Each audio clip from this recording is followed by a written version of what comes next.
లోకంలో చూసినప్పుడు కొంతమంది ముండోళ్ళలా కనబడతారు. ఆ ముండోళ్ళు లోకం తీసుకోదంట, అంగీకరించాలంట. ఎవరు ముండోళ్ళతో స్నేహం చేస్తానికి ఆశపడరు. ఈడు కొంచెం స్టబర్న్ క్యారెక్టర్ రా, ఈడంట మనకు వద్దురా.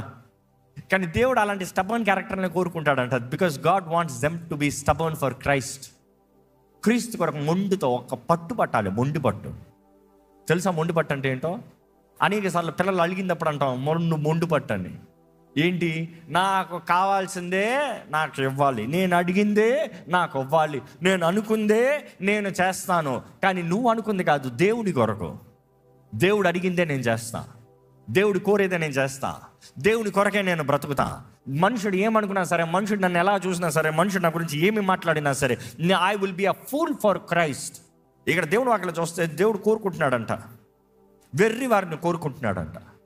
వెర్రి వారిని కోరుకుని వెర్రి వారికి ఉంచుతానికే కాదు, వెర్రి వారిని కోరుకుని గనులు అవమానపరుస్తాడంట. అంటే ఏంటి? వెర్రోలుగా ఉంచా? వెర్రోల్ని ఆయన మార్చే విధానం చూస్తే బైబిల్ చూసినప్పుడు, శిష్యులు మాట్లాడినప్పుడు, వీరికి ఇటువంటి జ్ఞానం ఎక్కడి నుండి వచ్చింది? వీరు చేపలు పట్టుకునేవారు కదా, వీరికి ఇటువంటి జ్ఞానం ఎలాగొచ్చింది అని ఆశ్చర్యపోయి నెక్స్ట్ వారు తెలుసుకున్నారంట, ఓహో వీరు యేసుతో ఉన్నవారు.